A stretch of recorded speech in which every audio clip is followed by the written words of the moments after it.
Hi, my name is Ethan. For many years I buried this memory in the deepest corners of my mind. Even now, when I think about that summer, a familiar chill creeps up my spine. That time is long gone, but I still see them. Summer vacation had begun, and my family had decided to move into my grandmother's old mansion. My dad planned to work remotely, and my mom thought it would be good for us to spend some time away from the city. She used to tell me stories about how she grew up in this house, but every time she talked about it, there was a strange uneasiness in her voice. I was 11 years old at the time. Moving to a new place didn't excite me much. I wouldn't have any friends here, and my days would probably be boring. As our car drove along the winding forest roads, I stared out the window. The trees were so dense, barely any sunlight made it through. After what felt like an eternity, the house finally appeared. An old wooden mansion. Small windows, dark brown walls, and a moss-covered roof. My dad turned off the engine, and a heavy silence fell over us. "Here we are," my mom said in a hushed tone. And at that moment, I felt an unexplainable fear settle deep inside me. The moment we stepped inside, the house smelled of dust and damp wood. Tall bookshelves reached the ceiling, heavy curtains blocked most of the daylight, and a massive fireplace stood in the center of the living room. Above the fireplace, there was an old family photo. It showed my grandmother, my grandfather, and another child. My mom glanced at the picture, but as soon as she saw it, she quickly looked away, like she didn't want to see it. My dad clapped his hands together and said, "All right, Ethan, go pick your room." I climbed up the creaky wooden stairs. The hallway was long and narrow, and I felt like something was watching me. Finally, I picked a room. The window overlooked the backyard, and there were old wooden wardrobes in the corner. As I stepped in, something caught my eye. The carpet in the middle of the room was slightly lifted. I bent down and pulled it aside. Underneath, there was a small wooden hatch. A strange shiver ran down my spine, but I didn't dare open it. That night, I lay in bed, staring at the ceiling. The house creaked with every passing second. Everything was fine, until I woke up suddenly in the middle of the night. I turned to look at my bedside clock. 3:12 a.m. The room was completely dark. And then I noticed something. The wardrobe door was slightly open, and from inside, I heard breathing. My body froze. I held my breath and listened. Then the breathing stopped. But that was worse, because now it was mimicking my breathing. I wanted to scream, but no sound came out. For a few seconds, we just listened to each other breathe. Then something moved inside the wardrobe. The door creaked open wider. I quickly pulled the covers over my head, and then I heard it. Footsteps, light, slow footsteps, crossing the room. They stopped right in front of my door. I peeked out from under the blanket, and my heart stopped. There, under the door, I saw a pair of pale, bare feet. But the toes, they were facing the wrong way. I held my breath. Then, the doorknob slowly turned down. When I opened my eyes again, sunlight was streaming through the window. For a moment I thought maybe it was just a dream. But then I saw it, on the floor, just beneath the door. There were dark stains, like someone had been standing there, watching me all night. I ran my fingers over the stains. They were dry, but rough to the touch. At breakfast, my mom gave me a strange look. "Did you sleep well, Ethan?" she asked. I wanted to tell her everything, but I knew she wouldn't believe me, so I just nodded. "Yeah, I guess." Later that afternoon, I decided to explore the backyard. Yesterday, my dad told me to stay away from the old well, but of course I was too curious. As I walked closer, I heard a deep humming sound coming from inside. I leaned over the edge and looked down. It was pitch black. Then, just as I was about to step back, I heard a whisper from deep inside the well, "Ethan, come down." I felt a chill crawl up my spine, and then a pair of pale skeletal hands reached up from the darkness. I screamed and stumbled backward, but when I looked again, there was nothing. That night, before going to bed, I started looking through old family albums. Then I found that same old family photo, but this time, the face of the child in the picture had been erased. My heart pounded in my chest. Then I flipped the photo over. There was a message written on the back, and it said, "He is still here. You can't stop him." When I woke up, my chest was rising and falling rapidly. My breath felt heavy, my body drenched in cold sweat. I looked at the floor near the door.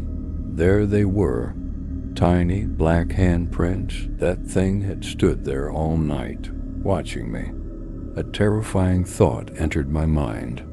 What if it was still here? I forced myself to look around the room. Everything looked normal, except my wardrobe door was slightly open, like someone had just stepped out of it. At breakfast, my mom barely looked at me. My dad was unusually quiet, and my grandmother, her eyes were red. As if she had been crying all night, Dad finally spoke.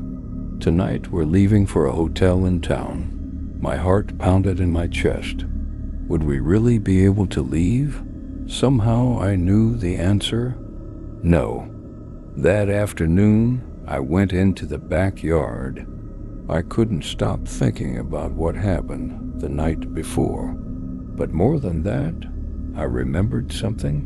The well, I had seen it before, but not just yesterday. I used to play near that well with my... Wait, I never had a sibling, so who was I playing with? The thought sent a chill through me. I approached the well cautiously. This time I didn't just lean over. I reached down and pulled at the wooden cover on the side. It lifted with a creak. Beneath it was a tunnel leading underground. I ran back inside, my mind racing. I had to tell my dad. I found him standing at the foot of the attic ladder. I froze. Grandma had forbidden him from going up there, but he ignored her warning. I followed him up. The attic smelled of dust and time. Stacks of old boxes sat untouched for years. At the far end of the room, something caught my eye.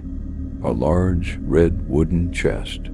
The lid was scratched, and across the top, words had been carved with claw-like marks. "Do not open. What's inside is still alive." My dad reached for it. "Don't touch it." Grandma's voice screamed from below. Dad pulled his hand back, startled. I had never seen my grandmother so terrified. I didn't know what was inside that chest, but I knew one thing. We had awakened something. That night I lay awake in bed, unable to sleep. Everything seemed normal, until 3:30 a.m.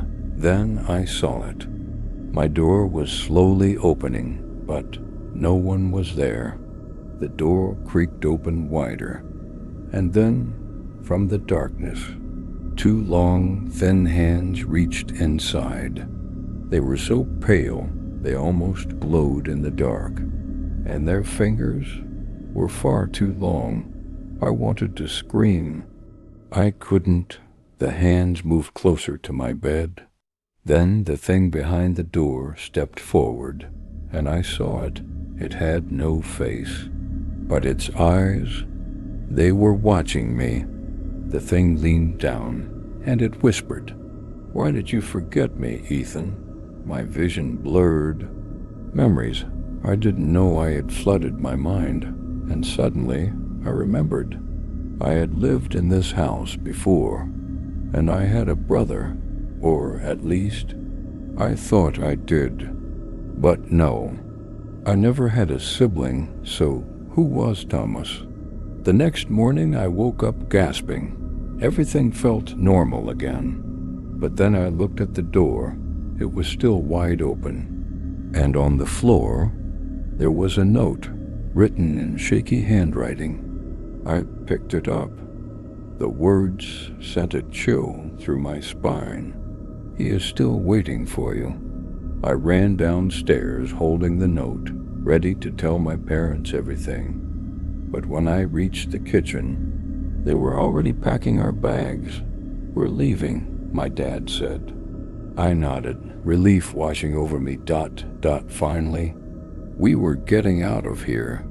Or so I thought, because later that night, as I lay awake in bed, I heard knocking at my window, and a whisper, "Ethan, don't leave me." I woke up gasping for air, my heart racing in my chest. The first thing I did was look at my door. It was still wide open. And on the floor, a single blackened handprint. I sat up, my body stiff with fear. Something was coming back to me, memories I had buried deep inside my mind. A face, a child's face, smiling, and then screaming. I clutched my head. No. I didn't want to remember, because if I did, I wouldn't be able to leave. I stumbled downstairs, my legs shaking beneath me. My parents were rushing around, stuffing bags with clothes. My dad looked up. "Ethan, hurry up. We're leaving." My heart skipped a beat. We were actually leaving? I nodded quickly and ran toward the hallway. But then, something caught my eye. A photo album was lying open on the coffee table. I hesitated. Then I saw it. The family picture. The same one I had seen hanging above the fireplace. But now there were two children in the picture. One of them was me. The other had no face. A wave of nausea hit me. Because I knew what this meant. I hadn't just remembered something. Something had remembered me. We were leaving in 1 hour. I could have just stayed inside, but I couldn't. I needed to see the well one last time. I ran outside, ignoring the way the air felt too still. The well stood in the middle of the yard, its old wooden frame rotting. I peered inside. Darkness. Then, from deep below, a whisper, "Come down, Ethan." I should have run, but instead, I pulled open the wooden hatch beside the well, and I climbed down into the underground tunnel. The tunnel smelled of dirt and decay. The deeper I walked, the colder the air became. Then I reached it, a small, empty room, and in the center, a boy. His back was turned to me. He was holding an old, tattered teddy bear. Slowly he turned around, and I saw his face. It was my face, but his eyes were nothing but endless black holes. And then he spoke. "Why did you forget me, Ethan?" Memories hit me like a crashing wave. The secret attic, the red wooden chest, the tattered drawings on the tunnel walls, and then the name, Thomas. He was my brother. No, that wasn't right. I never had a brother. But then why? Why did his voice sound so familiar? Thomas took a step closer, and I remembered everything. I had lived in this house before. I had played near the well before. I had laughed with Thomas before. But then, one day, Thomas went missing, and no one ever found him. Because he never left. He was still here, and now he wanted me to stay too. Thomas reached out his hand. "Stay with me, Ethan." I took a step back. My body felt heavy, like something was pulling me down, like if I stayed here any longer, I would never leave. And then, from above, a voice, my dad. "Ethan, where are you?" Light flooded into the tunnel. Thomas's face twisted in pain. He took a step back. I turned, and I ran. I climbed out of the tunnel, gasping for air. My dad grabbed me, shaking me. "Ethan, what the hell were you doing down there?" I looked back at the well. The wooden hatch was closed, like it had never been opened. I wanted to tell them everything, but I couldn't, because as I looked up at the attic window, Thomas was standing there, watching me. We left that afternoon. I didn't look back, but even as we drove away, I could feel it, that thing, that house. It was still there, waiting. And then, just as the house disappeared from view, a voice whispered inside my head, "You can't forget me again, Ethan." And I knew the truth. No matter how far I went, I would never escape, because Thomas would always find me.